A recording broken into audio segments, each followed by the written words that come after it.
ರುಚಿಯಾದ ಕಾಯಿ ಉಪ್ಪಿಟ್ಟು ತುಂಬ ಅತ್ಯಂತ ರುಚಿಯಾಗಿರುತ್ತೆ. ಅಕ್ಕಿ ತರಿಯಿಂದ ಮಾಡುವಂಥದ್ದು. ಇದನ್ನು ಹೇಗೆ ಮಾಡೋದು ಅನ್ನೋದನ್ನ ಹೇಳ್ಕೊಡ್ತೀನಿ ನೋಡಿ. ಉದುರುದ್ರ ಆಗಿರುತ್ತೆ, ತುಂಬ ಈಸಿಯಾಗಿ ಇದನ್ನ ಮಾಡೋದು ಹೇಗೆ ಅಂತ ಹೇಳ್ಕೊಡ್ತೀನಿ. ಮೊದಲಿಗೆ ಇದಕ್ಕೆ ಬೇಕಾಗಿರೋಂಥ ಸಾಮಗ್ರಿಗಳನ್ನೆಲ್ಲ ತೋರಿಸ್ತೀನಿ ಬನ್ನಿ.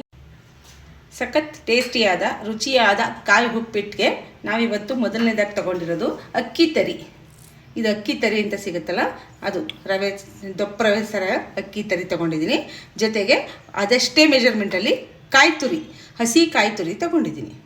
ಉಪ್ಪಿಟ್ಟಿಗೆ ಒಗ್ಗರಣೆ ಹಾಕಲಿಕ್ಕೆ ಎಣ್ಣೆ, ಸುಮಾರು ಒಂದು 5 ಈರುಳ್ಳಿನ ಸಣ್ಣಗೆ ಹೆಚ್ಚಿಟ್ಕೊಂಡಿದ್ದೀನಿ. ಸುಮಾರು 10ರಿಂದ 15 ಹಸಿಮೆಣಸಿನ್ಕಾಯಿನ ಹೆಚ್ಚಿಟ್ಕೊಂಡಿದ್ದೀನಿ. ಒಗ್ಗರಣೆಗೆ ಸಾಸಿವೆ, ಜೀರಿಗೆ, ಉದ್ದಿನಬೇಳೆ, ಕಡಲೆಬೇಳೆ, ಜೊತೆಗೆ ಒಂದೆರಡು ಒಣಮೆಣಸಿನ್ಕಾಯಿ ಕೂಡ ತೊಗೊಂಡಿದ್ದೀನಿ.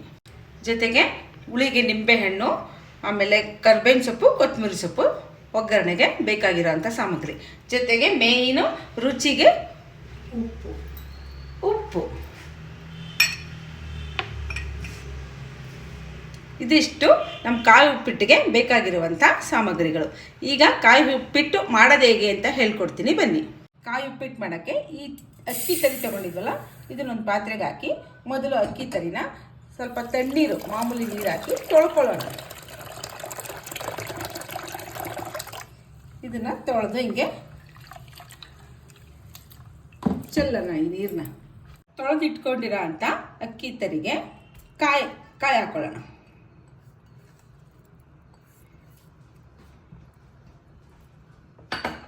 ಜೊತೆಗೆ 1-2 ಸ್ಪೂನಷ್ಟು ಉಪ್ಪು ಹಾಕ್ಕೊಂಡು ಸ್ವಲ್ಪ ಅದೆಷ್ಟು ನೀರು ಇಡಿಸುತ್ತೆ ಅಷ್ಟು ನೀರು ಹಾಕಿ ಚೆನ್ನಾಗಿ ಇದನ್ನು ಹೀಗೆ ಕಲಿಸ್ಕೋಬೇಕು.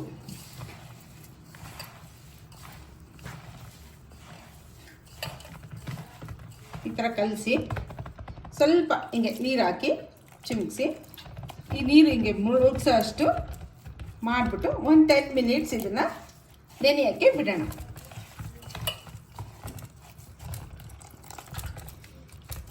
ಈ ಥರ ಇದು ಕಾಯಲ್ಲಿ ನೀರಲ್ಲಿ ಚೆನ್ನಾಗಿ ನೆನೆಯಬೇಕು.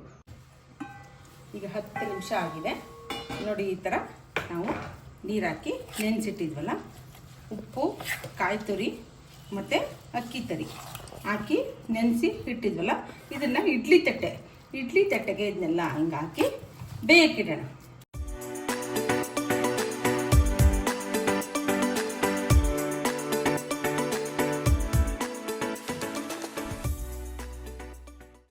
ಈ ಥರ ಇದನ್ನು ಅಕ್ಕಿ ತರಿನ ಇಡ್ಲಿ ಕುಕ್ಕರ್ಲಿ ಹಿಂಗಿಟ್ಟು ಹಬೆಯಲ್ಲಿ ಬೇಯಿಸ್ಕೊಳ್ಳೋಣ. ನೋಡಿ, ಈಗ ಇದು ಕೂಡ 10 ನಿಮಿಷ ಬೇಯಿಸಿದೆ. ಈ ಥರ ಬೆಂದಮೇಲೆ ಆಫ್ ಮಾಡಿದ್ದೀನಿ. ಈ ಥರ ಇದು ಬೆಂದಿದೆ, ಈ ಥರ ಆಗಿರುತ್ತೆ. ಈಗ ಇದನ್ನು ತೆಗೆದು ಆರಿಸೋಣ. ನೋಡಿ, ಈ ಥರ ಬೆಂದಿದ್ನೆಲ್ಲ ಈ ಥರ ಪುಡಿ ಮಾಡ್ಕೊಳ್ಳೋಣ. ಇದು ಆರಿದ್ಮೇಲೆ ಈ ಥರ ಹಿಂಗೆ ಪುಡಿ ಆಗುತ್ತೆ. ಈಗ ಇದಕ್ಕೆ ಈರುಳ್ಳಿ, ಕಡಲೆಬೇಳೆ, ಉದ್ದಿನಬೇಳೆ ಎಲ್ಲ ಹಾಕಿ ಒಗ್ಗರಣೆ ಮಾಡೋಣ. ಸುಮಾರು ಒಂದು ಬಟ್ಲಷ್ಟೇ ಎಣ್ಣೆನ ಹಾಕೊಳ್ಳೋಣ ಒಗ್ಗರಣೆಗೆ. ಎಣ್ಣೆ ಕಾಯ್ತಾ ಇದೆ, ಇದಕ್ಕೆ ನಾನು ಸಾಸಿವೆ ಮತ್ತು ಜೀರಿಗೆನ ಹಾಕೊಳ್ತಾ ಇದ್ದೀನಿ.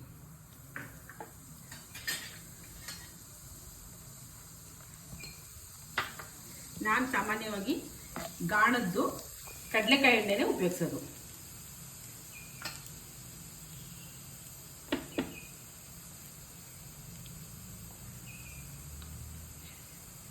ಈಗ ಸಾಸಿವೆ ಸಿಡಿದ ನಂತರ ಉದ್ದಿನಕಾಳು, ಉದ್ದಿನ ಬೇಳೆ ಇದ್ರೂ ಹಾಕೊಳ್ಳಿ, ಆಮೇಲೆ ಕಡಲೆಬೇಳೆ ಹಾಕೊಂಡು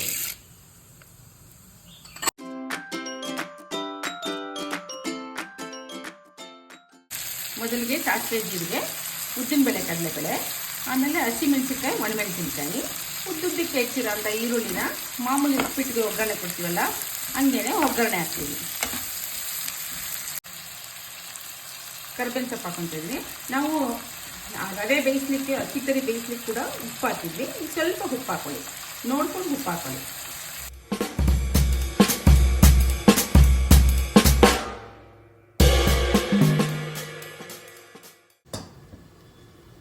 ನೋಡಿ ಈರುಳ್ಳಿ ಬಣ್ಣ ಬಿಡೋವರೆಗೆ ಚೆನ್ನಾಗಿ ಬಾಡಿಸ್ಕೋಬೇಕು. ಈಗ ಈರುಳ್ಳಿ ಎಲ್ಲ ಚೆನ್ನಾಗಿ ಬೆಂದಿದೆ. ಇದಕ್ಕೆ ನಾವು ಪುಡಿ ಮಾಡಿಟ್ಕೊಂಡಲ್ಲ, ಇದನ್ನು ಬೇಯಿಸಿ ಪುಡಿ ಮಾಡಿಟ್ಕೊಂಡಿರೋ ಅಂಥ ಅಕ್ಕಿ ತರಿಯನ್ನು ಹಾಕಿ ಚೆನ್ನಾಗಿ ಒಗ್ಗರಣೆಗೆ ಬಾಡಿಸೋಣ. ಈ ಹಂತದಲ್ಲಿ ಕೊತ್ತಂಬರಿ ಸೊಪ್ಪು ಹಾಕೊತಾ ಇದ್ದೀನಿ.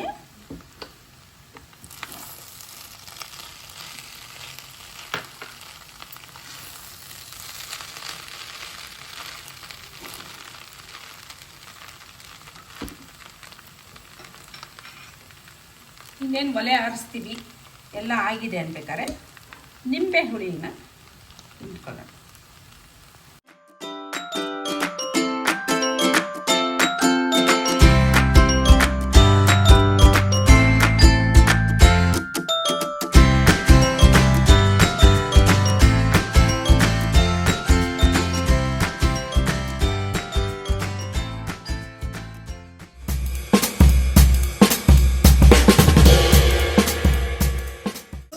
ರೆಸಿಪಿ ಈಸಿ ಆಗಿದೆ ಅಲ್ವಾ? ಎಲ್ಲರೂ ನೀವು ಕೂಡ ಮನೇಲಿ ಟ್ರೈ ಮಾಡಿ. Thanks for watching. ನಮ್ಮ ವಿಡಿಯೋನ ಲೈಕ್ ಮಾಡಿ, ಶೇರ್ ಮಾಡಿ, ಸಬ್ಸ್ಕ್ರೈಬ್ ಮಾಡಿ. Thank you.